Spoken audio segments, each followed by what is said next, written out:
زورکی نخند عزیزم، میدونم اومدی بازی.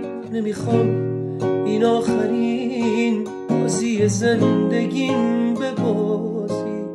خودتو راحت کن و فکر کن که جبران گذشت از منم میگذره، اما به دلت چاره نسازی.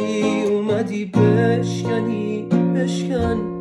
از من ساده چی مونده. قبل تو هر کی بوده تموم تار و پود سوزونده. تو هم از یکی دیگه سوختی، میخوای تلافی باشی.